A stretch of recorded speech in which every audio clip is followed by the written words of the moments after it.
What's up YouTube, it's the Base God in Yu-Gi-Oh! Here on Team Black Rainbow's channel, coming at you guys with Blast from My Past number 5. And if you've never heard of Blast from My Past, it's because I haven't done one in probably 6-7 months. But yeah, as you can see, there's about just plenty of cards, different, you just don't even know. And yeah, this Blast from My Past, I will be talking about all the past regionals I have been to. I have been to 9, but as of right now you only see 8 piles, but I'll explain later. So yeah, I've been to 9 San Jose regionals. I have not topped any of them because I suck at Yu-Gi-Oh, of course. And I've only gotten my invite 3 times, and I will let you know when I got them. I'll go over some cool tech, or some stories about, my regional experiences, and yeah. So we'll start off with the very first deck. Let me just clear everything out real quick because don't want to make it seem like I'm talking about one thing when I'm really talking about another. So the very first deck I took to regionals was Light Swords. This is when I first, really started playing. Not so competitively, but I started playing. I don't have any of the other cards because I've, moved on from then. And yeah, I was really a bad player at that time. It was just not working out for me. I was a really inexperienced player too. I was just sucked pretty much at the game. I think this is when Lumina was at 1. Now it's at 3. JD was at 2, I believe. I just didn't know how to build a proper deck or a side deck. I didn't even know what a side deck was. And a funny story about that is one of the cards I side decked in was Sirocco's. I was like, there's bound to be a lot of Blackwings there because like 2 or 3 of my teammates played Blackwing, so I was like, they were the meta pretty much. I was like, yeah, if I summon this against one of their monsters, I could summon this, activate its effect, gain their boost, and attack over. So yeah, it was just, this was my learning experience pretty much. This told me to, get, just get better at the game, and yeah, so that was the first time I scrubbed out really bad. Second time I went, I played Machina Heroes. There's not really much to say about the hat, except it's Machina and Heroes. Um, what's it called? I, just Machina and Heroes. Didn't play any Miracle Fusion, just it was a purely anti-meta slash beatdown deck. And a super cool tech that I played for reasons unknown was Zombie World.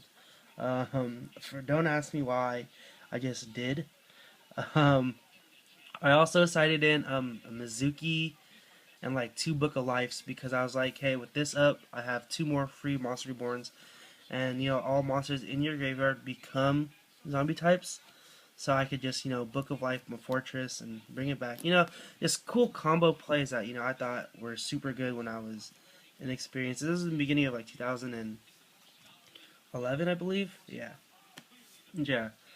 Just really bad. And yeah.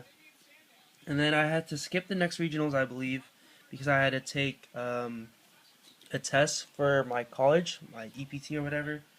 I'm not really sure what it was. But then I came back for the last regionals in May, fresh, hot, back in my prime, or not even back in my prime, just better. And I created this super awesome deck you see in front of you. I called it Machina Wanghu or whatever, because as you can see, there's a King Tiger in there, Machina, and yeah. So the basis of this deck was the Machina engine, triple gear frame, triple fortress, and double force. I just felt like force would be amazing, and yeah. I didn't have dualities. This is post D-Rev, and so I played Dekoichis as a good draw engine. Really OP. This Dekoichi's flip draw one, and it was a machine. So if I ever got dead ones, you could just pitch it with this. King Tiger Wanghu and Bird on the Mind. I played 3 of each. I think this might have actually been one of the original versions. But yeah, I scrambled so much to find these cards. But yeah, pretty much what it does, it lowers, because Exceeds didn't exist. It was really good in combination with Wanghu. It lowered the attack by 100 for each star. So if I summon this, if I summon the Wanghu and I have this up, nothing could beat this unless, not even a special summon Cyber Dragon, not Thunder King. And if it was less than 1400, it would automatically get destroyed. So it's good against gadgets, samurais, which were really good at the time. So if you just summon this and then have it out, they can't Kageki Kagamusha because they summon the Kageki and then the Kagamusha will get out. And the Kagamusha will get destroyed, and then the Kageki would become lower than 14, and would get destroyed. It was really good. And then I played 2 Cyber Dragon and 2 Thunder King. Cyber Dragon has a good turn 2 play, and Thunder King has a good turn 1 play, if not the gear frame. And it's just really good. I did play a limiter because it's Machina. And I teched in a Nobleman across out 1 because it's like an anti-meta deck. So at the time, they are going to be setting a lot. I remember this card won me many games because you'd have a Machina Fortress up, or you'd have a Wangu with the Burden up, and they'd be forced to set, and you just knock it, and bam, you just go ham from there. It's just super good, super OP. And one of my most memorable moments with this deck is when I faced a Fabled Synchro player. The dude would go ham, like, oh my goodness, he would just Synchro spam out the ass, and then it was just, I'd have to special this, ram it into something to pop it. And it was just a lot of shenanigans this dude did. And a super secret tech card that I sided in was Lightning Vortex, because I felt like that in conjunction with this, if I had no other discard outlet, activate this, destroy all their monsters, and then pitch a force. And, you get the fortress back. And yeah. I was really a big fan of Red Dragon Archfiend because they would be setting so much. There was one time I had this up, and my opponent got to set up to like 3 monsters because I was so unwilling to attack. I summoned an Effect Veiler, synchroed into a Red Dragon, and attacked one of them, and destroyed all of them, and it was just amazing from there. But yeah, Fortress, really good. This is when I got my first invite to Nats. That was the 2011 season, so yeah. And then, I came back, and then the very next regionals was going to be on the 1st of September. So it would be very first day of the next format. And, all practice, I've been practicing with, a deck that I felt like would be comfortable with the March 1st format, but it ended up changing a lot because I decided to play Final Countdown, Mystic Piper Chaos, no, not even Chaos, just Mystic Piper Countdown, because as you can see, I played these ones, aka these ones, when you level ones. I've also played Battle Faders, Wing Krivos, and all that too. So yeah, it allowed just extra draws, upstarts, recklesses, and all that. Final Countdown's favorite card of all time.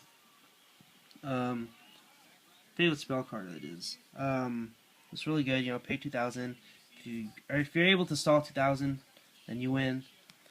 But yeah. I got destroyed by agents who side deck double Mind Crush because that's when Mind Crush went to 2, and I lost against a Frog Monarch player who game 1 LADD'd me, and game 3 he Jinzo'd me on the 20th turn, and I didn't know. I had a Reckless Greedent set, but usually when he'd enter battle phase, I'd activate just in case I can draw either like this or a Battle Fader, but he summoned the Jinzo main phase 1. I was like, aw.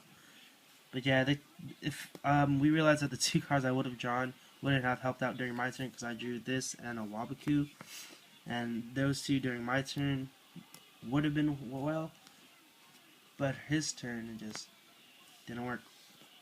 So yeah, that really discouraged me to play this deck ever again too. But yeah, no, but the variant I was playing over the summer was 2 swords and triple Nightmare Steel Cage with Trunade. But as you remember, Trunade got banned and Heavy Storm came back, and it just fucked up my conjunction with this, man. I was like really, just really felt like this deck would have been super awesome to top with, but it didn't work. So yeah, and then that was my 4th time? Yes, 4th. And then after that, I was like, I'll come back with a new deck. So I built this Chaos deck. It's just very chaosy. I ran like Thunder Kings, Cyber Dragons, just a bunch of random stuff. This deck really, I went like X2 drop because round 1 I played Gravekeepers, and round 2 I got demolished by some other deck, but it was whatever. It was cool. Yeah, this deck was just irrelevant. Don't worry about it. It's just I learned better. Let's just say that. Um, so the next two times I played at regionals, I did play Heroes because I took like a little break after that, and Heroes just were my favorite deck ever since then, or since starting then. But yeah, not much to say except this was I got my invite once in February and then once in March with this deck, and the only really difference was the first time I played Chaos Heroes with one Spirit Reaper, um, one Trag, one Breaker, one Gores, and a BLS because BLS came back. And I played, and then yeah, that was Chaos. And then the next time, oh, also Trap Deshit was still, there. Trap Deshit's an amazing card. So yeah, and then round two or in March, I played Elemental Heroes. So I played the hero lineup, a bunch of lights, and then I played one Grand Mole, one Evocator, one Snowman Eater, and it was just like if you realize that's like a Nova Master, an Ab Zero, a Gaia. I already had the Shining out and a Great Tornado, I guess. But yeah, it was just Elemental Heroes, and I went 7-2 that time too. Just losing early off in the rounds, but wanting to get my invite because I wanted to prove to myself that I'm not a one-trick pony. But yeah, um, I never actually played Triple Miracle. I always played double because I felt like I don't know. I was a BK, and I've learned since then. So yeah, that was pretty cool. And then Long Beach happened. I played Heroes, and that's why I put it down because everyone started playing Heroes after that. So then I played OMG, aka Machina Chaos. Um, you know, Machina Chaos. You play this. You play the Machinas. You play a bunch of light and dark machines, aka Cyber Dragons, um, Birdmans and Genix Neutrons. Cyber Eltanin and Chaos Sorcerer. So yeah, I went I played the Gallus version. I went 6-3, but failed to get my invite. But it's okay. I already had like 2 invites from that year, and I thought I was smooth sailing. And then last but not least, this season of Yu-Gi-Oh, we only had 2 regionals so far, and I only went to one because the other time I went to San Luis Obispo to meet up with my girlfriend. But yeah, I played a stun deck, as you can see. It was based on this card and Guaibas and Lances because Guaiba plus Lance equals Lagia. It was just really good. I played just I went 7-2, I believe. No, I went 7-3. No, I went 7-2 and dropped. I just didn't want to be there anymore. I was really tired, really hungry. My phone was dead all day, and yeah, um, my only 2 losses were 2 windups because they outplayed me and because I misplayed. Let's just say that. I don't want to make excuses, but yeah, I messed up during the games, which caused me a lot. And yeah, so yeah, but yeah, this is the last deck I've played there, and we have regionals coming up February or not February, April, whatever. And I have a deck in mind, which is Agents. But yeah, these are like all the decks I played. This is like all the decks combined that I've played, and then of course Heroes, the top deck that I've played. So yeah, this is Blast from My Past #5, talking about past regional experiences, and it's really a fun experience. I recommend everyone to go, especially if you haven't been to one yet. But yeah, it's really fun to play competitively there, and just to like hang out and trade with your friends. But yeah, um, so yeah, that's all I really got to say about regionals and past regionals and all that. I hope to get my top 8 soon.